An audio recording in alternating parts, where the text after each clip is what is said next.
Hello guys, welcome back to my YouTube channel. तो आज हम एक्सरसाइज 5.2 का क्वेश्चन नंबर फर्स्ट डिस्कस करेंगे, जिसमें हमारे पास है fill in the blanks of the following table given that a is the first term, d is the common difference and a n be the another term of an A P.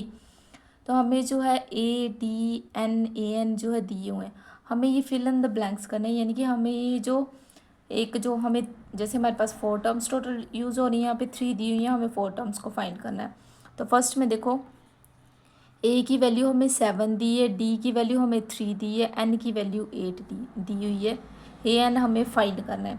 तो मैंने introduction part में आपको बताया था कि हमारे पास formula होता है a n is equals to a plus n minus one d. तो इसी में हम सारी वैल्यूज़ को पुट करेंगे तो मेरे पास ए एन की वैल्यू आ जाएगी। तो देखो, a n is equals to 7 plus 8 minus one multiply by 3।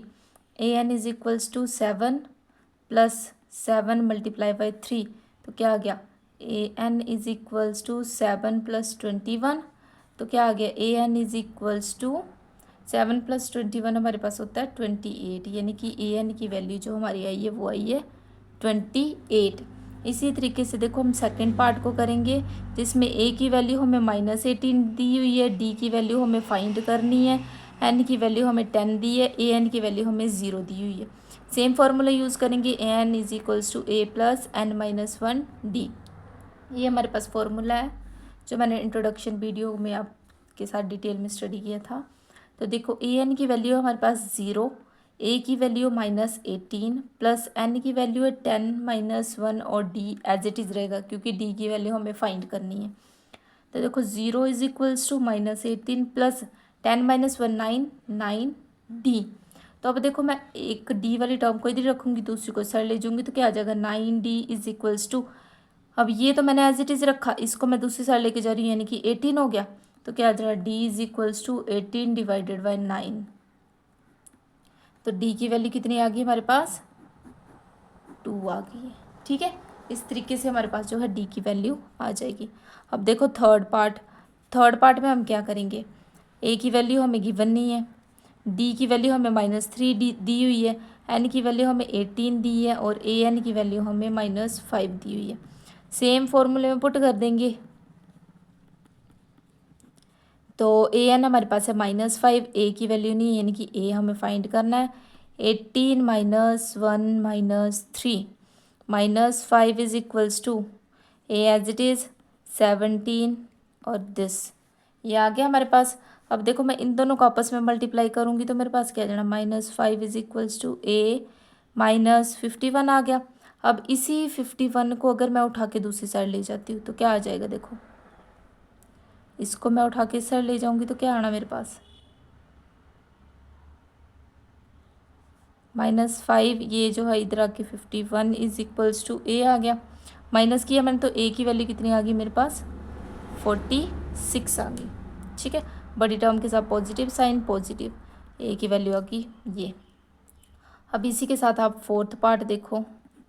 तो फोर्थ पार्ट क्या है मेरे पास, ए की वैल्यू जो है मुझे -18.9 दी है, बी सॉरी डी की वैल्यू जो है मुझे 2.5 दी है, एन की वैल्यू फाइंड करनी है, ए एन जो है मुझे 3.6 दिया हुआ है।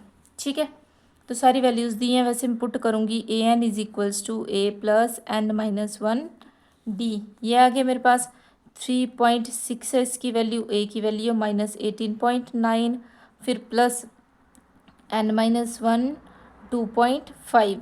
अब देखो 3.6 इज इक्वल्स टू, ये एज इट इज़ रखी मैंने, फिर प्लस इसको अंदर मल्टीप्लाई किया तो 2.59, फिर इसको इधर मल्टीप्लाई किया तो क्या आ गया, -2.5 आ गया। ठीक है, अब देखो 3.6, इसको इस साइड ले जाऊंगी, प्लस 18.9, इसको दूसरी साइड ले जाऊंगी, plus 2.5 is equals to 2.5 N.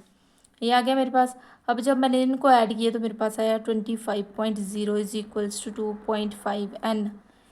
यानी कि मैं इसको कैसे लिख सकती हूँ, देखो एक तो मैं इसको अगर लिखूँगी तो ये 25/10 बन रहा है, और ये भी क्या बन रहा है, 25n/10 बन रहा है हमारे पास। अब यहाँ से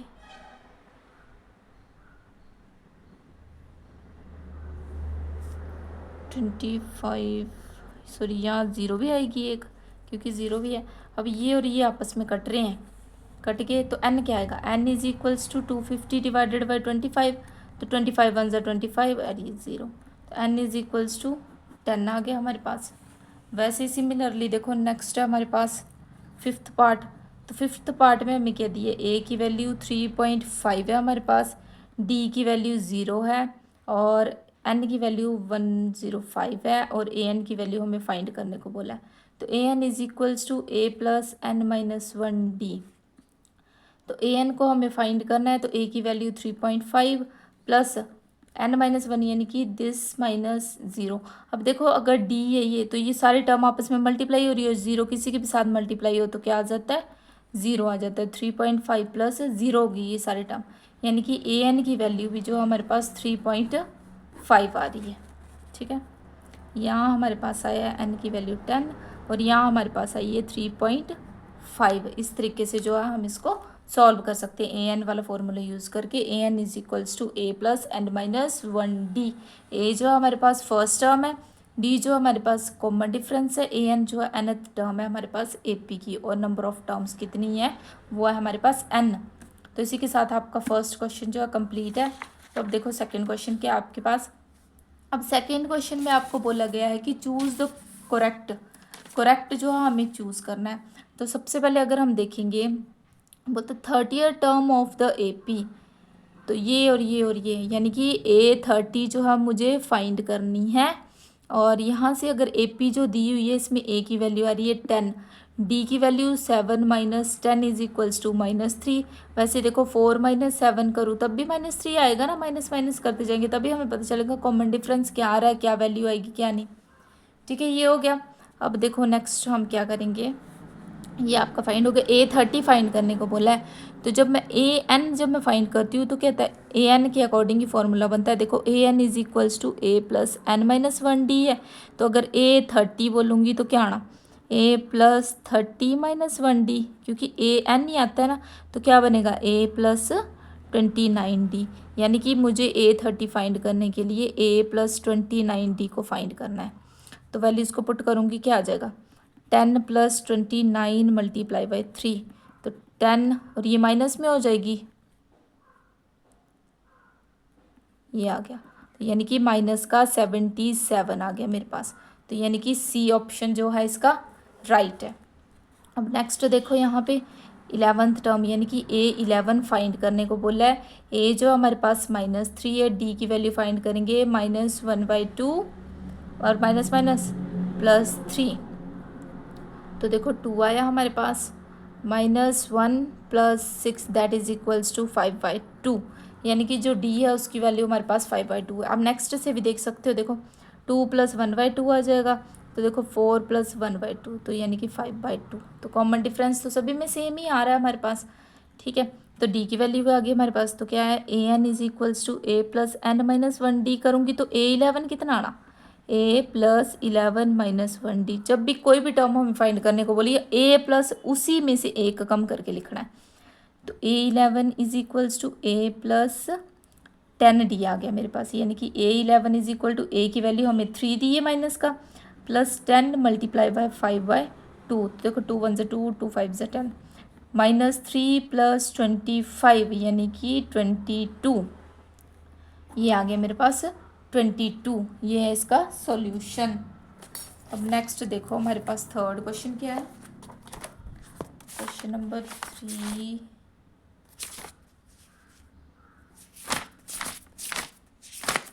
देखो थर्ड क्वेश्चन ये है हमारे पास, ये थर्ड क्वेश्चन की in the following APs find the missing term. ये जो एपीज दी हैं इसमें से हमें जो इनकी मिसिंग टर्म्स को फाइंड करना है। तो फर्स्ट देखो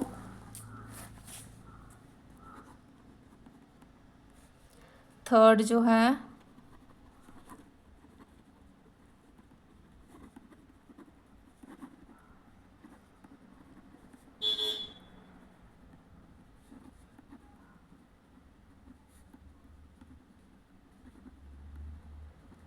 ठीक है फाइंड करनी है। तो फर्स्ट देखो 2 है, फिर नेक्स्ट टर्म फाइंड करने को बोलिए आगे 26। अब इसका मतलब क्या है, देखो फर्स्ट टर्म a यानी कि A1 और a एक ही बात है, 2 दी है, A2 हमें फाइंड करने को बोला है, A3 हमें जो है 26 दी है। अब इसी फॉर्मूले के अकॉर्डिंग मैंने क्या बोला कि जब मुझे A3 फाइंड करना है तो मतलब इसमें से कम A + 2D बन जाएगा, ऐसे बनेगा। अब देखो A1 तो हमें दी है, यानी कि A की वैल्यू तो मुझे 2 दी है। अगर मैं इसी A की वैल्यू को यहाँ पुट कर दूँ, क्योंकि मुझे पता है A3 क्या है, देखो A3 कितना है 26, A3 की जगह लिख दिया 26, A की वैल्यू 2 है, 2 लिख दिया और 2D हो गया। अब देखो 26 - 2 = 2D, यानी कि 24 = 2D हो गया। अब यहाँ पे मल्टीप्लाई में यानी कि डिवाइड हो जाएगा, तो क्या आ गया 12, यानी कि जो हमारे पास D की वैल्यू वो आ रही है 12। वैसे ही हमने क्या है A2 फाइंड करना है, तो A2 क्या आएगा, A2 = A + D, एक कम हो जाएगा, तो A + D यानी कि 2 + 12 दैट इज इक्वल्स टू 14।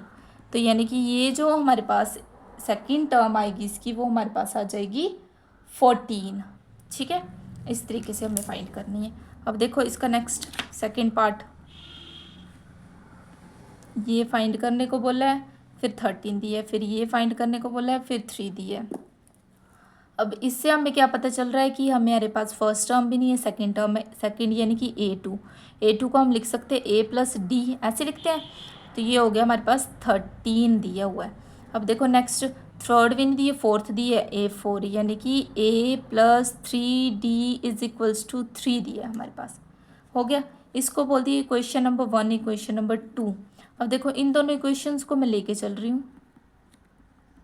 अगर मैं इन दोनों इक्वेशन को एक दूसरे से सब्ट्रैक्ट कर रही हूँ, ठीक है, सब्ट्रैक्ट कर रही हूँ मैं, तो जब मैं सब्ट्रैक्ट कर रही हूँ तो देखो प्लस का साइन है माइनस में चेंज हो जाएगा, प्लस माइनस माइनस दोनों कट गए, प्लस का साइन है माइनस में चेंज, प्लस का साइन है माइनस में चेंज हो गया। अब मैं यहाँ से देखूँगी कि इन दोनों को अगर मैं माइनस करूँ तो क्या आना, देखो माइनस, ये मतलब है 1, 3 में से 1 माइनस किया 2, बट बड़ी टर्म के साथ माइनस का साइन है तो माइनस आ जाएगा। फिर = फिर 13 में से मैंने 3 को माइनस किया तो कितना रह गया, 10 रह गया। बड़ी टर्म के साथ पॉजिटिव ही साइन है, अब साइन यहाँ पे ये लेने हैं जो नीचे चेंज करके आए होंगे, तो इसके साथ तो पॉजिटिव ही साइन है तो यही रहेगा, यानी कि D जो है मेरे पास -5 आ गया। ठीक है, अब D की वैल्यू मेरे पास आ गई तो मैं A की वैल्यू फाइंड कर सकती हूँ। मैं इस D की वैल्यू को किसी भी इक्वेशन में पुट कर सकती हूँ, सेकंड फर्स्ट किसी में भी। तो मैंने क्या किया, put D = 5 in equation 1, equation 1 में पुट कर रही हूँ मैं। तो देखो इक्वेशन 1 में पुट करूँगी तो क्या आ जाएगा, A + D = 13, A + -5 = 13, यानी कि A - 5 = 13। तो A कितना आ गया 13 + 5, तो A कितना आ गया हमारे पास 18।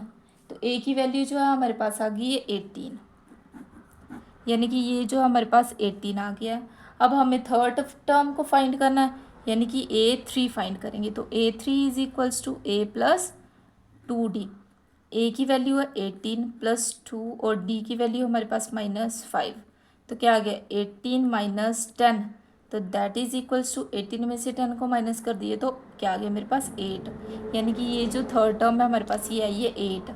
इस तरीके से जो है हमें टर्म्स को फाइंड करना है किसी भी AP की, जैसे जैसे हमें टर्म्स दी होंगी फर्स्ट सेकंड थर्ड फोर्थ, उसी तरीके से हमें जो है टर्म्स को फाइंड करते रहना है। नेक्स्ट जो हम अगली वीडियो में करेंगे।